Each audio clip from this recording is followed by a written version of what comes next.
Okay, so I will be talking about second order low pass filter. This is the first equation for its first OTA and second equation for second OTA in Laplace. And using algebra, we got the transfer function. From that, we can find tau and q. And from that, we saw an interesting thing about how the current I bias was proportional to G. And the relationship we found was that if you double G1 and half G2, you'll double Q, but you won't, tau will stay constant.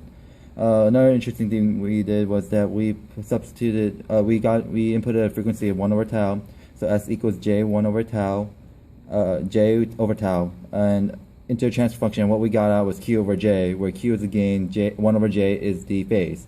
We also got the transfer for the bandpass C4. We found Q and tau, and we saw a similar relationship as in the low pass filter, where G1 increased, G2 decreased, and Q would increase. And moving on, why we want long cascades over filter banks.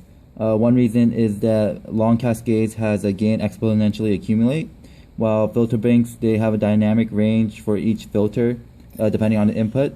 For long cascades, the input intensity and temporal resolution relationship is logarithmic, while for filter banks it's linear, meaning that a quiet input will have a poor temporal resolution. And the sharp roll-off, which for long cascades there's a shared high order roll-off, so the high order is shared. But in filter banks, each filter needs a high order, which is costly. Unfortunately, long cascades suffer from noise accumulation, but this can be solved by limiting the amount of filters or put an exponential limit on tau. And long cascades have an unstable gain because the gain is sensitive to every filter, but we can fix this by using gain control or feedback. And now to Maggie. So for our low-pass filter, we send an arbitrary generator to a low-pass filter and to a measure voltage block. And we also used a step input for the time domain.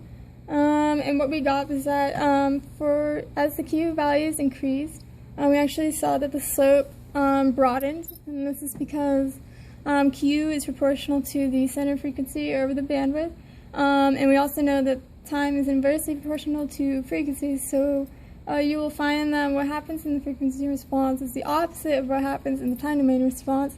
And so as the amplitude also increased, the Q value did not change, but the response actually shifted because of the increase in amplitude. And for the frequency response, we actually capture this using a chirp signal. And what we found was that as Q increases, the noise actually increases as well, because Q is proportional to the center frequency over the bandwidth, and that as the amplitude increases, this noise also increases. And for the bandpass filter, we used a DC in and an arbitrary generator, along with a C4 to hook up to the measure voltage. And we also used a step input for the time domain. And we also used a measure block for all of these plots because unfortunately the ADC the ramp ADC block was not working correctly. And we also couldn't use a chirp signal particularly for this plot because the chirp signal wasn't working correctly. And so in this case we just used a step response, and what we found is that as Q increased, just like before in the low-pass filter, the signal actually broadens, and as you increase the amplitude, the Q value doesn't actually change. It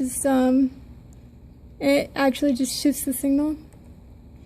And for the frequency domain, it's the opposite effect. And I actually captured this using a chirp signal instead of the step input, because for the frequency domain it seemed to be working. And so as Q increased, what we found is that the noise increased, and that as we increased the amplitude, the noise also increased. And for the last part with the bandpass filter with an audio input, Unfortunately, I was not able to gather any data because we used our oscilloscope didn't have a large enough resolution to capture it.